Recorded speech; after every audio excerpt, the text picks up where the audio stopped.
Hello, this is Hoofert from Excel DNA, and today I'm looking at exceldna.testing. This is a preview of a library that we're making to do automated testing of Excel models and Excel DNA add-ins. The idea is that you can set up some calculations in Excel that maybe use your add-in, and then you can run automated tests against your add-in and Excel to see that everything is working correctly. Okay, let me switch over to my test virtual machine, and I have Windows 10 here with Excel and Visual Studio installed. Let me start Visual Studio and create a new project so that I can show you how this testing library works. I'm going to create a new project. Today I'm going to use C#, and as usual I'm going to make a class library, and I'm going to be careful not to select .NET Standard here. I want the class library.NET framework. That's the template I want, and I'm going to create a new project based on that. You can also use Visual Basic, but today I'm using C#.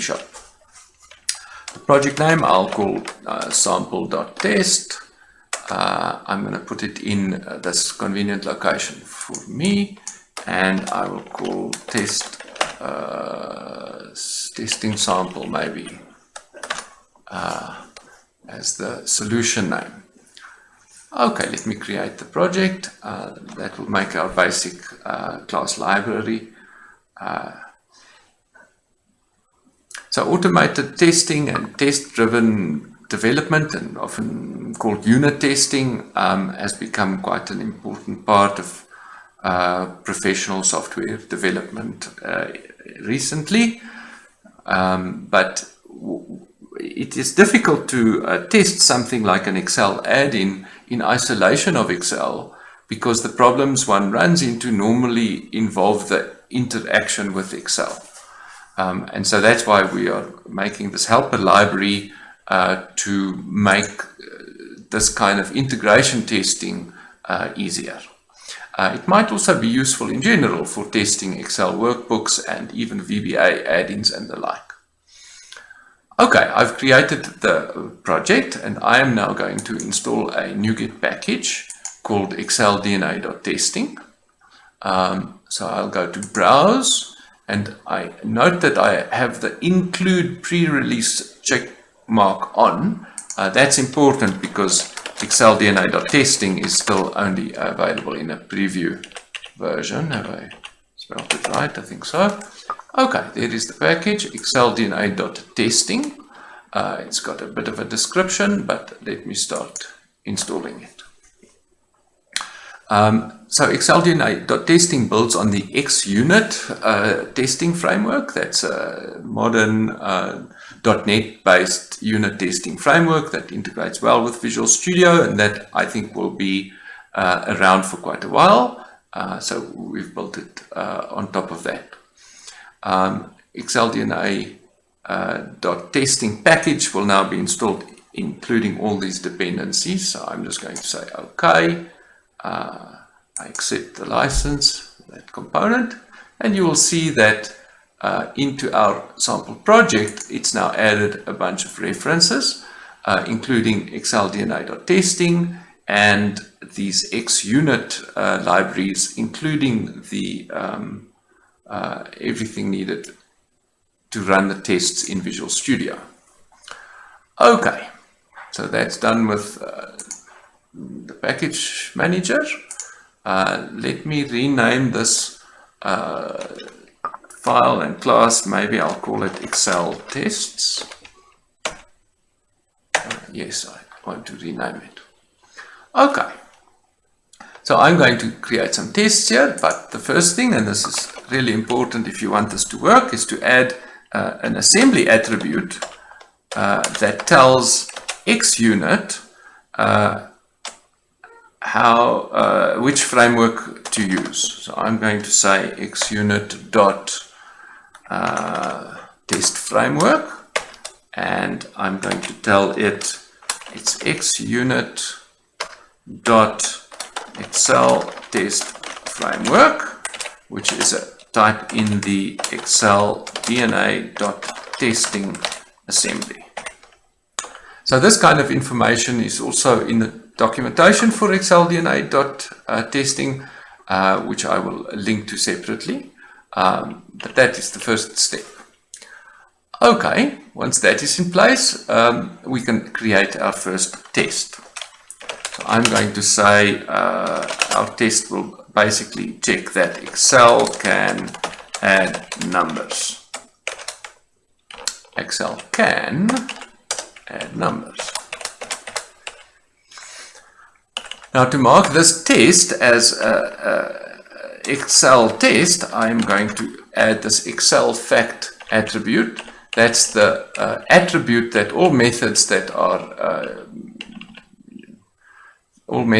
are tests against this Excel DNA.testing framework, they all need to be marked at. If you are familiar with XUnit, you already know that tests are normally marked with a fact or a theory attribute, and so we've extended that as the Excel fact attribute in this case. Okay, Excel can add numbers. What we're going to do is we're going to get hold of the Excel application, and to do that we're going to call util.application. The util class here lives in the Excel DNA.testing namespace, and Visual Studio has conveniently added that for us already. Let me just move this thing down. Okay, so we've got hold of the Excel application, and then what we're going to do is we will open a workbook. Workbooks.add, create a new workbook, and we will get hold of the worksheet in this workbook. Okay. This is just the default workbook template that it will use. Okay, and now I can talk to this worksheet. For example, I can set a value to the cell A1. I can set a value to the cell A2.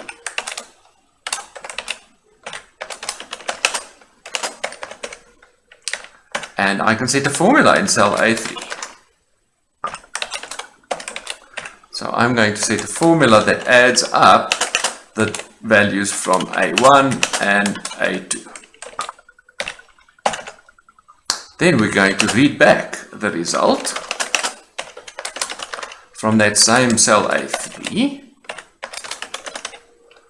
And now we are going to do our checking that indeed our expectation, which is that the result will be 5, is met by the result.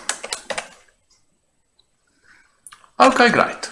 I think that will be enough. We will see whether this works. I know there will be some snags in running this due to the way we're working with the workbook, but I think this is kind of the simplest example to start with. Okay, now we want to run this test and see whether Excel really can add numbers. So let's go test Explorer. The Test Explorer is where we drive all the testing in Visual Studio.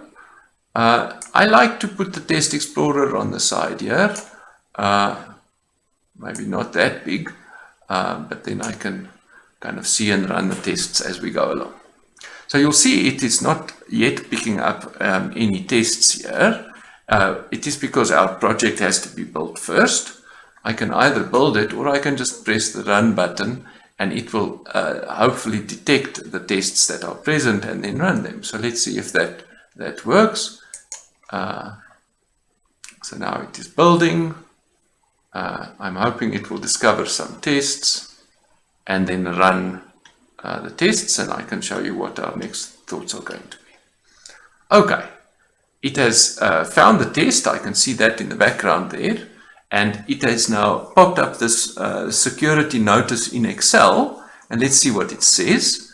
There is a add-in that it is trying to load, it is the Excel agent 64.xll, and this is actually part of the testing framework. So this add-in is the one that communicates between the test runner and Excel. And because I didn't press OK fast enough there, it is now giving me an error. But I will retry it once I've spoken about this option.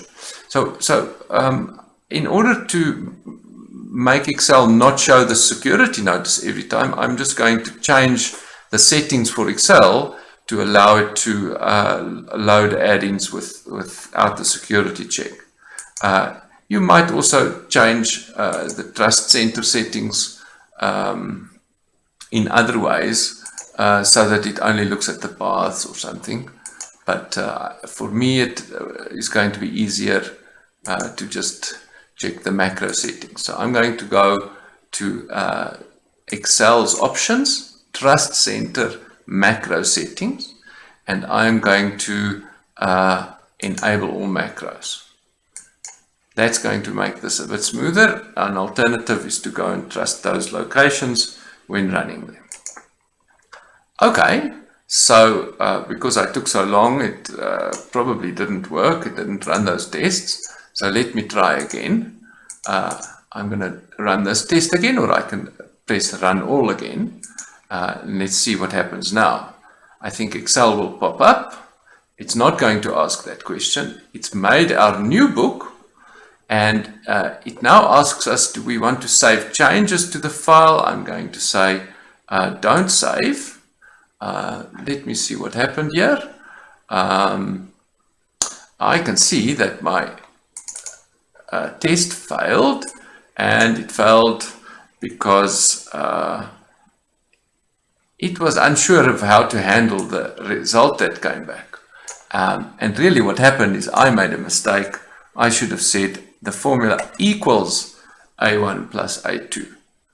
I think if it were a live demo, somebody would have called it out, but perhaps not. Okay, so the test has failed, but it is because my test is bad. Let me try and run it again. And this time I expect it to succeed, although it will still show us that message about the workbook. So every time the test runs, I can now see in the background, it looks a bit better. It says, do I want to save the changes? Okay, no, I'm not going to save the changes to this new workbook. And now the test has succeeded. Okay, so that's great. I can now test, and I should actually check if I make some calculation error here. Suppose I put 4 in here. Then I'm expecting that the test will fail.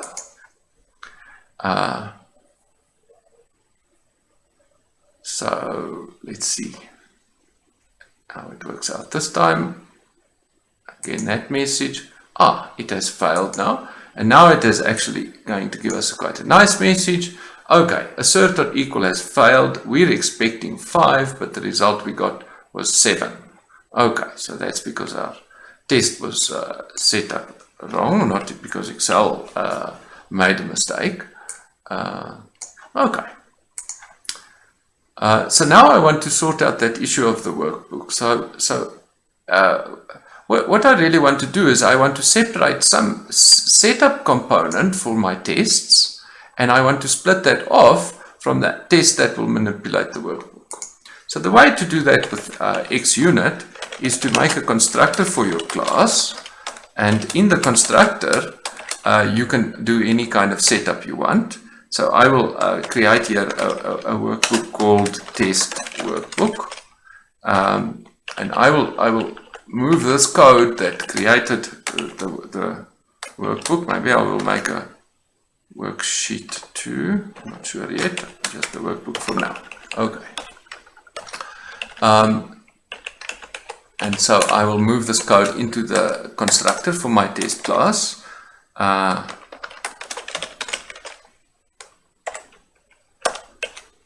And then the cleanup part, which is the part that was giving us problems, I can do by implementing iDisposable and adding a dispose member here.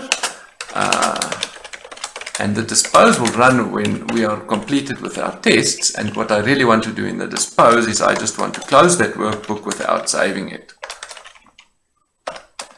And so that I think is the first option here. Save changes false. Okay. And then in my unit test itself, I will now get the worksheet by looking at the test workbook and taking its first sheet. So I think in this configuration where we have a bit of a setup that creates this workbook where our tests will run and cleans it up at the end, and then the tests can run, and even if they fail, the workbook will still be closed, and so we expect our automated testing to run a bit more smoothly. Okay, let's see how it works now. So I'm going to run all the tests again. And this time I'm expecting Excel to pop up, do its work and close without any errors. Our testing has automatically run and worked. Okay, so now we have a way of automatically testing Excel. The next step is to introduce our own add-in into this. And so if we follow test-driven development principles, we will say, okay, we need a failing test first, and then we will go and fix it up so that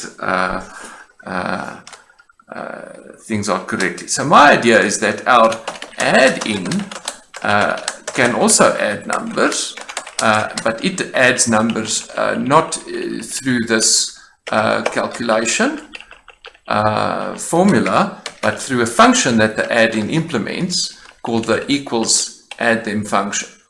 So for the add-in to add numbers, I actually want the formula to look different. I'm going to say this is going to be my normal test function that I often show when making a new add-in. And so it is using a function here called add them. And the add them function must now correctly add cells A1 and A2 together. And the result must then, we are going to check the result against 5 again. So I'm expecting that if I run, this is going to give me an error because this cell will probably have a hash name error because it doesn't know what the add them function is. That doesn't exist. Okay, so we've created our unit test for our add-in, but now let's run it, and we're expecting this test to fail. And then we will go and implement this function in an add-in, making the test go green again. Okay, so add-in can add numbers has failed. It actually has returned something strange. I think that is actually what the interpretation is of the hash name error that we get back there. So that issue of exact error values and the like is another topic to talk about. Okay, now to my solution, I will add an add-in project, and in that add-in I will implement this add them function, hoping that will allow me to make this test go green. So let me add a new project. It will again be a C# class library .NET framework project. I thought that maybe I would show something by picking Visual Basic, but I think I will stick to C# for today's example. I will just call this project sample, and so it will make an add-in called sample add-in. Let's see how that goes. Okay, so I've created a sample project, and now I must go back to the NuGet package manager to install the exceldna.addin package, which makes this an add-in.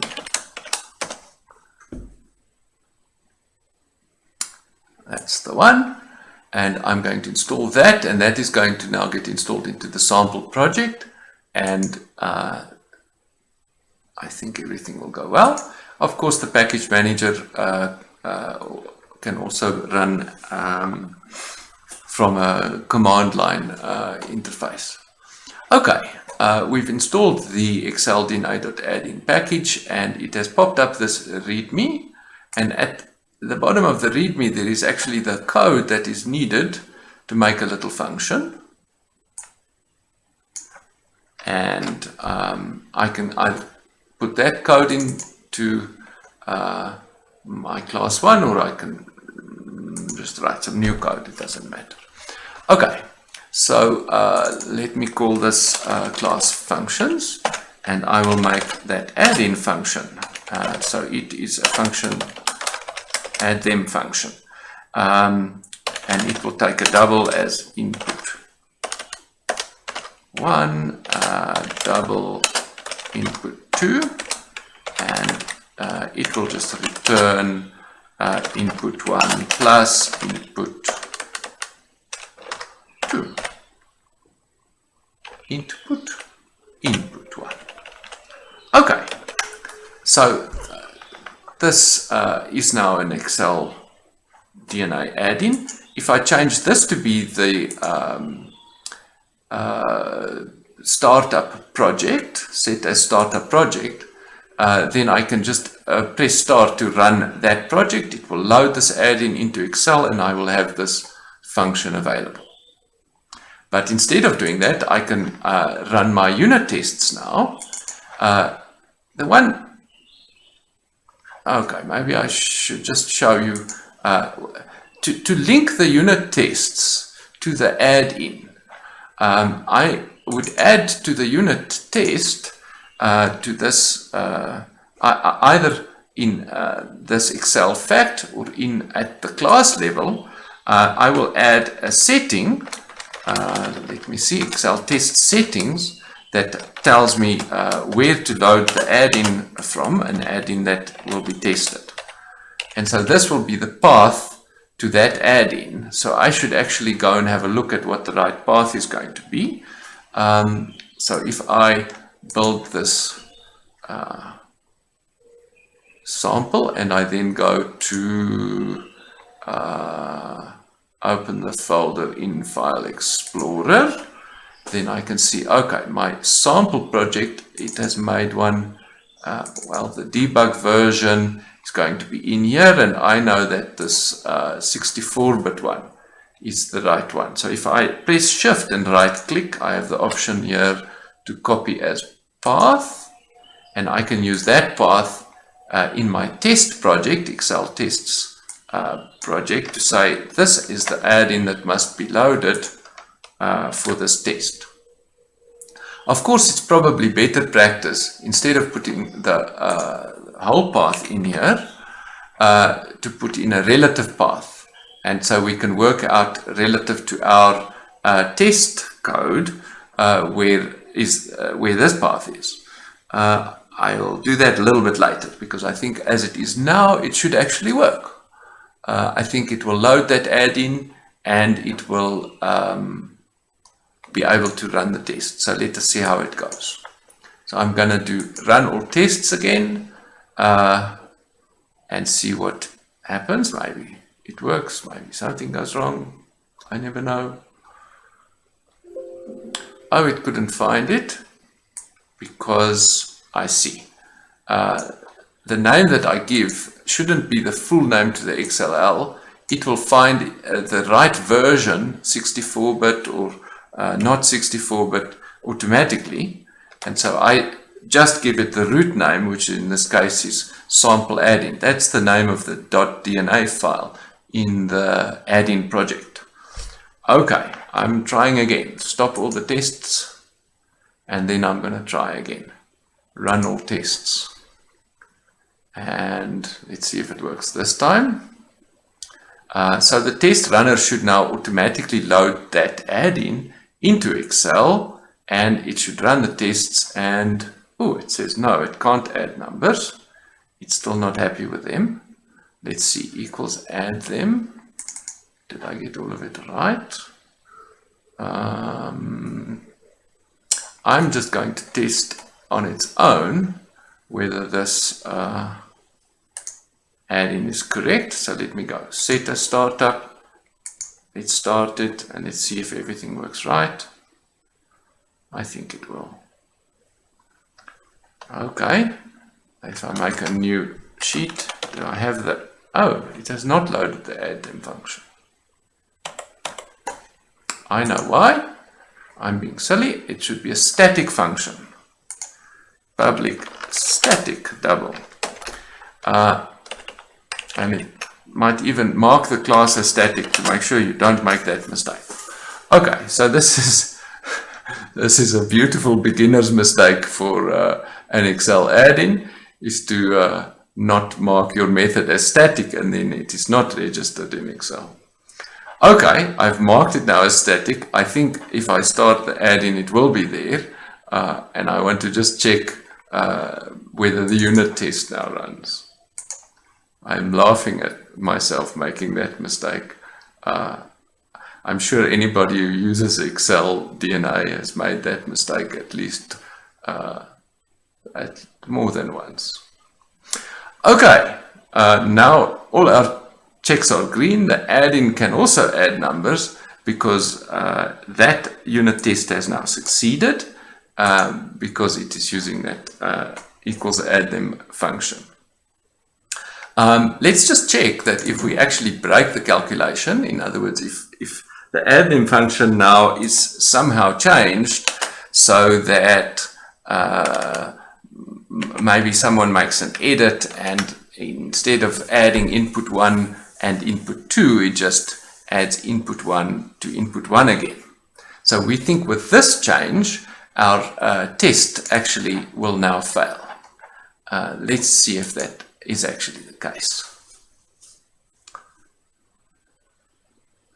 It's running our tests and starting Excel. And this time the test has failed. And we can see at the bottom here in the test summary that it has failed because we expect a value of 5 and the actual value was 4. It's because we're adding 2 and 2 together instead of 2 and 3. Okay, so that is a first look at the new exceldna.testing helper library. It has some additional features I have not shown yet.